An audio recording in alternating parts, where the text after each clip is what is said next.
1 Crônicas, capítulo 4, verso 9, diz assim a palavra: Jabes foi o homem mais respeitado de sua família. Sua mãe lhe deu o nome de Jabes, dizendo: com muitas dores dei à luz.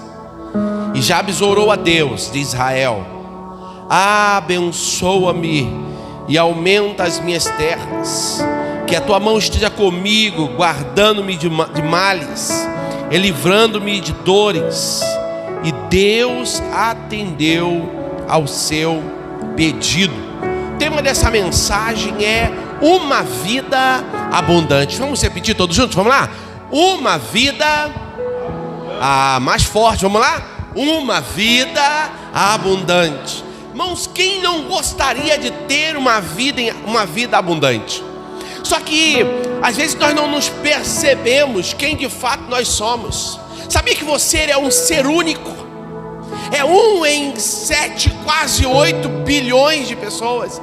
Você é uma pessoa única. Por isso você é especial. Você é singular.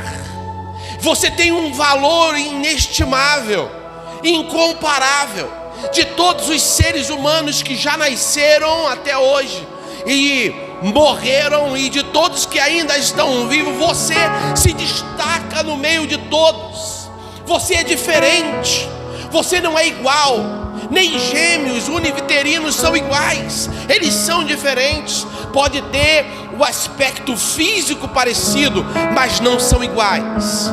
E às vezes nós nos vemos com um sentimento de inferioridade, e por nos vermos tão pequenos não conseguimos ter uma vida abundante. Quero trazer para vocês 3 princípios que nos faz ter uma vida abundante. O primeiro princípio é: não se contente, não se adeque à mediocridade. Nós precisamos pensar, com uma mente espiritual.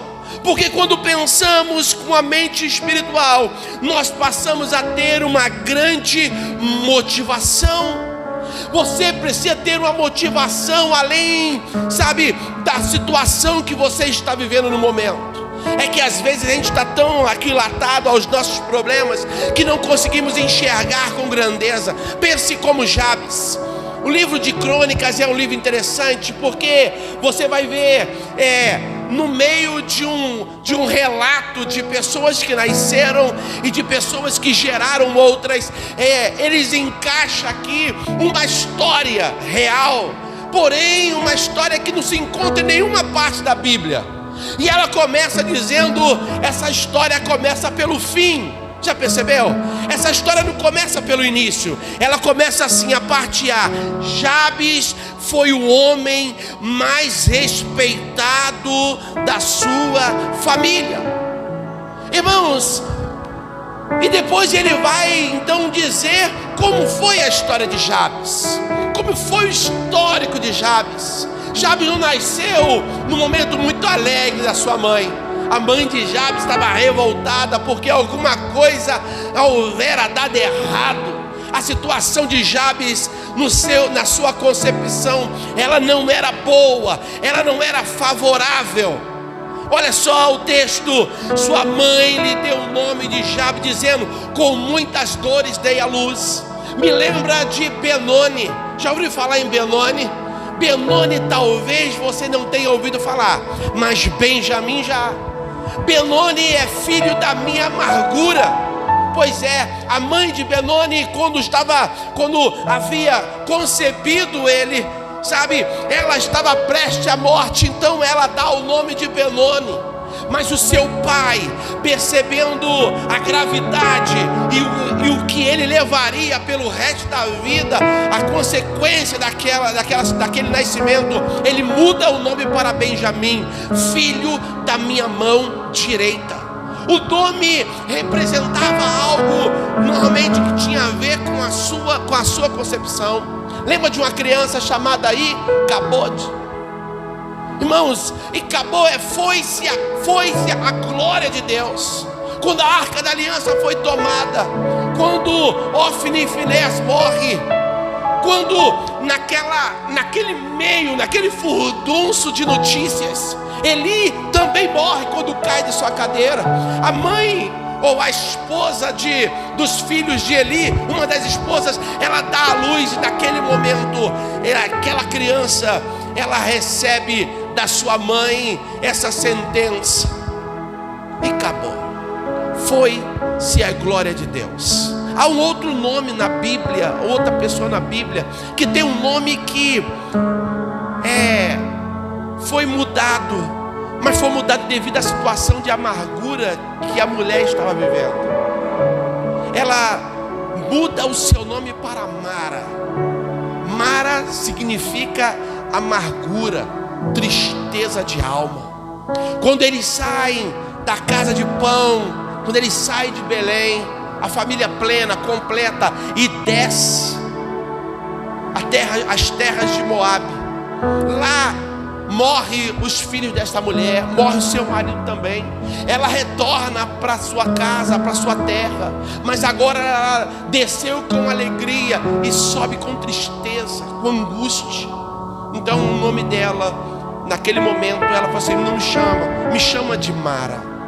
Havia muita amargura na alma dela. Eu fico imaginando esse rapaz, ele crescendo, e o coração dele recebeu por muito tempo o impacto da sua concepção. Havia tristeza, mas ao invés dele se agarrar à tristeza, dele se agarrar à decepção, esse homem se tornou grande. Há possibilidade de você se tornar grande, mas para que isso aconteça, você não pode se contentar com a mediocridade. Você não pode se aquilatar ao pequeno, ao insignificante. Pastor, mas como eu faço para que isso muda? Você precisa ter uma grande motivação. O que te emociona? O que te impulsiona? O que te faz levantar todo dia pela manhã? Qual é a tua ambição? E a ambição não é ruim, tá? Existem ambições ruins e existem ambições boas. Qual é a tua ambição? O que te motiva? Há algo que eu aprendi que eu achei interessante. Uma pessoa motivada é uma pessoa que tem Deus dentro dela. Você é motivado quando Deus está dentro de você. Só que tem pessoas que têm Deus dentro dele, mas Deus é como se ele estivesse dormindo. Irmãos, Deus tem que estar dentro de nós, mas de forma ativa, nos motivando, nos impulsionando, nos fazendo ter uma fé além do limite. Você não pode se aquilatar à mediocridade. Eu ouvi dizer isso uma vez: tenha sonhos, porque quem não sonha está à deriva. Tem pessoas que estão à deriva, sabe? É como um barco que perdeu o remo. Ele está à deriva, o vento leva para qualquer lado. Por quê? Porque ele não tem sonho, ele não tem um alvo, não tem um foco, não tem um objetivo, ele não tem uma motivação. A minha família me motiva, entrar no reino dos céus me motiva, ter uma vida espiritual, sabe, avivada, isso me motiva. O que motiva você? Pergunta para o seu irmão aí, pergunta aí a você mesmo: o que me motiva? Pergunta para ele aí: o que te motiva? Porque se você é motivado pelo fracasso, eu quero dizer algo para você: você vai chegar onde a tua motivação te levar. Jabes, ele faz uma oração extraordinária. Olha a motivação dele: Senhor, abençoa-me e aumenta as minhas terras. Uma outra versão diz: se me abençoares muitíssimo. Ele não queria qualquer bênção, ele queria uma bênção grande. Ele estava ambicionando algo grandioso. Ele não queria apenas o irmãos, nós precisamos aprender. Lembra de Axa? Ágata, quando ela recebe do seu pai uma parte da terra, ela foi lá e falou assim: pai, essa terra é boa, mas junto com ela me dê as terras que tem fontes também. Tem pessoas que se acostumam: ah não, eu já ganhei um pedacinho de terra, não tem água, não tem árvore, é árido, ah, mas qualquer coisa tá bom. Irmãos, tenha uma ambição que vale a pena viver, algo que te motiva, que te impulsione, que te leve para frente. E ele falou: Senhor, se me abençoares muitíssimamente, eu quero algo grande, eu quero crescer, eu quero fazer uma faculdade. Está vendo como é que tem pessoas que param no meio do caminho? Ah não, mas eu já tenho 40 anos. Irmãos, eu ontem, 48 anos fiz ontem, é uma coisa maravilhosa, né? E eu lembro que eu estava fazendo a minha corridazinha, e o lugar é bem deserto. Enquanto eu corria, eu estava falando com Deus, e eu orando ao Senhor. Eu falei: Senhor, que esse seja meu primeiro ano, porque eu quero fazer a partir de hoje coisas grandes para Ti, Senhor. Até 48 anos eu conquistei muitas coisas para mim. Agora tudo que eu fizer, eu quero fazer para Ti. Quero fazer coisas grandes para Ti, Senhor. Me dê a oportunidade. Eu estou no meu primeiro dia, esse é o meu primeiro dia de vida. Eu quero a partir de agora fazer um pacto, quero fazer coisas grandes para Ti. Eu quero escrever um livro, eu quero fazer uma faculdade, uma outra faculdade, eu quero crescer, eu quero me desenvolver. Irmãos, você começou agora a viver. Tem pessoas que já pararam, sabe, com 20 anos de idade, não tem nenhuma ambição, nenhuma motivação, qualquer coisa para ele serve. Irmãos, você tem que estar, sabe, inconformado. O apóstolo Paulo nos ensina em Romanos capítulo 12: não vos aquilateis a este mundo, mas transformai-vos pela renovação da mente.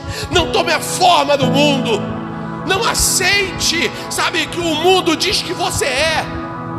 Deus te chama de filho. Já imaginou, irmãos, que privilégio maravilhoso? Então não se contente a mediocridade, você é filho. Você pode dar um glória a Deus bem alto aí, em nome de Jesus. Oh, aleluia. Agora, irmãos, tem uma coisa ainda dentro desse ponto. Não tenha medo. Não tenha medo do que você vai enfrentar pelo meio do caminho. E quando você ambiciona coisas grandes, quando você tem uma motivação grande, irmãos, os desafios também aumentam, sabe? Os inimigos também crescem. Quando você era criança, uma barata te assustava, mas depois você ficou grande. Perdoa as mulheres aí, mas tem algumas que ainda se assustam, né? Irmãos, os problemas, eles vão crescer, os desafios vão crescer, mas não tenha medo. Porque junto com os desafios, Deus também vai te conceder vitórias grandiosas, vitórias maravilhosas. Eu lembro da dificuldade que eu tinha para completar uma conta de multiplicação. Eu lembro disso porque realmente foi muito difícil naquele primeiro momento. 7 anos de idade para 8, aprender a multiplicação era para mim inconcebível. Escrever, eu lembro disso, não sei se eu tinha 8 anos, a palavra muito, não encaixava na minha mente a palavra muito sem o N. Eu não conseguia, a tia falou assim: tá vendo, muito, não tem M, mas eu estou pronunciando N, cadê ele? Eu discutia com a professora, na minha cabeça não encaixava. Pode ser ridículo para você, mas para mim aquilo, irmãos, era inconcebível. Para tu ver, eu era criança, era difícil para mim entender naquele primeiro momento. Agora, eu queria que você entendesse que na medida que você for abandonando a mediocridade, os problemas vão aumentar. Não tenha medo dos problemas, eles vão te promover. Amém? Lembra de Davi? Davi, ele enfrentou um leão. O que ele ganhou por enfrentar um leão? A sua própria vida, acredito. Ele enfrentou um urso. O que ele ganhou por enfrentar o urso? O livramento das suas ovelhas e de novo a sua própria vida. Mas teve um dia que ele teve que enfrentar um gigante. E quando ele enfrentou um gigante, o que ele ganhou com isso? Ele ganhou fama, notoriedade. sabe? Ele ganhou honra, ele ganhou reconhecimento, ele ganhou aplausos. Ele foi aclamado entre o povo de Israel. Por quê? Porque ele agora havia enfrentado o gigante. Mas o leão foi importante porque o fortaleceu.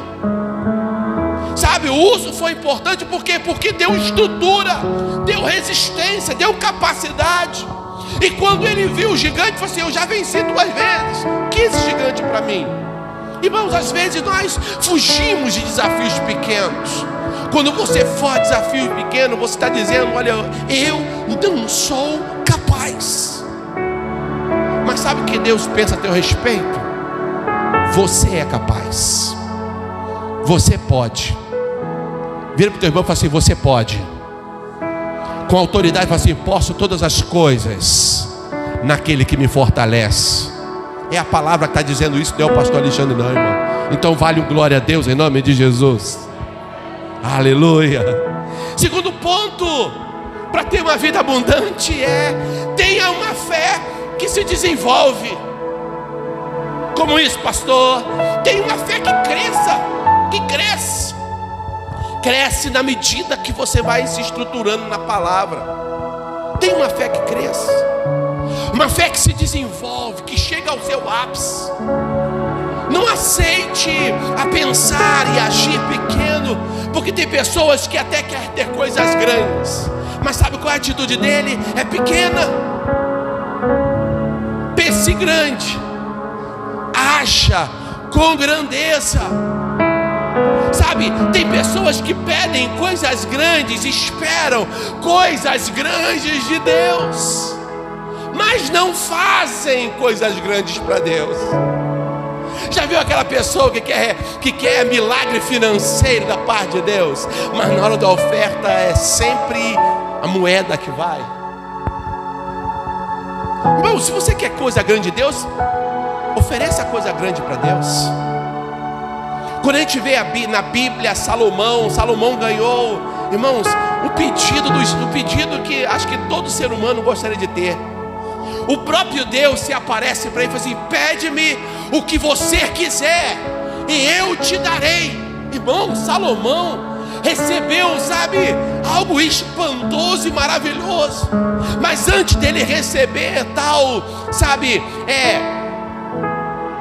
alegria ou prazer de ter esse pedido, ele ofereceu uma oferta inigualável.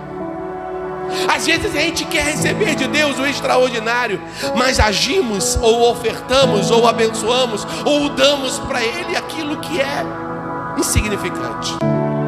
Se não significa para você, não significa para Deus. Fala isso, ajuda aí, me ajuda a pregar em nome de Jesus. Fala para o teu irmão: e se não significa para você, também não significa para Deus. Por que, pastor, isso? Porque infelizmente, irmãos, eu quero dizer algo para você. Isso aqui é extraordinário. Quando você pensa com grandeza, é como alguém cheio de fé. Pessoas cheias de fé estão tomando a dianteira, enquanto pessoas cheias de talento estão sentadas esperando no banco. Vou repetir, talvez você não tenha entendido. Pessoas cheias de fé estão tomando a dianteira nas conquistas, enquanto pessoas cheias de talentos estão sentadas aguardando de braços cruzados. Você é talentoso ou é cheio de fé? A sua atitude vai demonstrar quem você é. É a sua ação. Se você quer de fato ter uma vida abundante, você tem que agir em conformidade com aquilo que você acredita. Terceiro ponto: para ter uma vida abundante, eu preciso orar de maneira objetiva. Pastor, é possível orar de maneira objetiva? É. E o que é orar de maneira objetiva? É fazer uma oração verdadeira, genuína. É o que você quer de fato.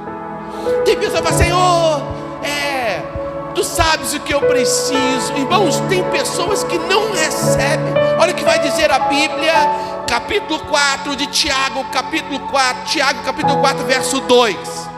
Pedis e nada recebeis.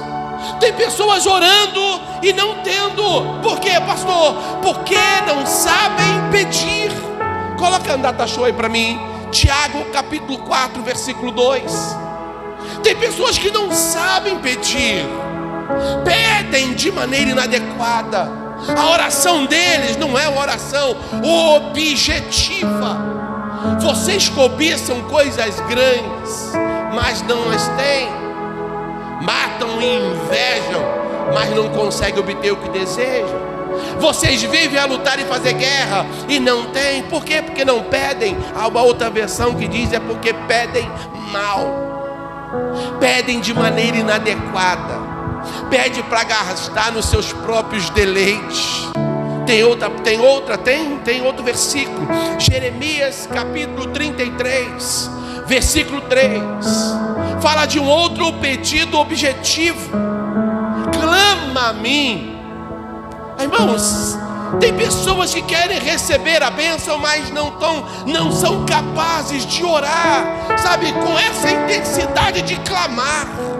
Clamar é gritar, é falar em voz alta, é não se aquilatar ou a vergonha, ao medo.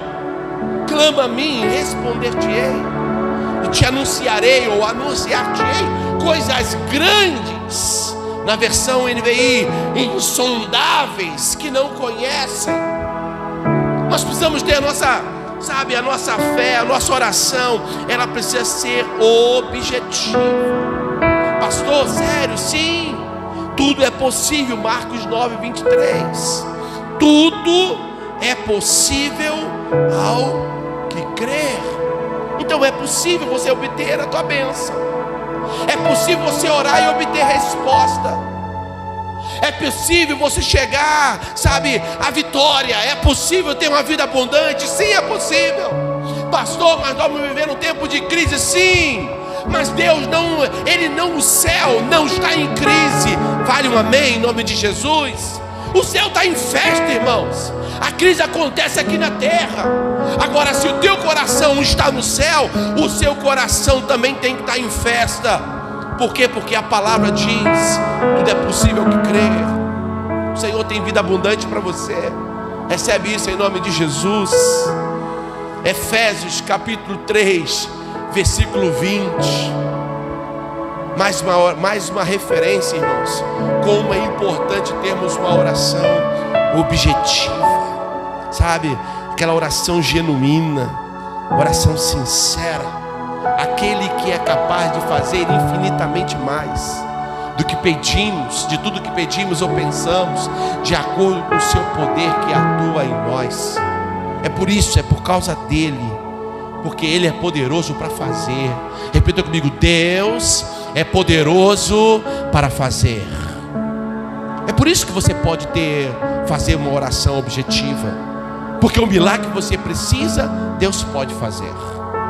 Ele é capaz de fazer, ele é capaz de agir. Para finalizar, tenha ambições grandes, em uma fé que cresça, e depois coloque tudo diante dele em oração genuína. Tenha, irmãos, não se contente com a mediocridade.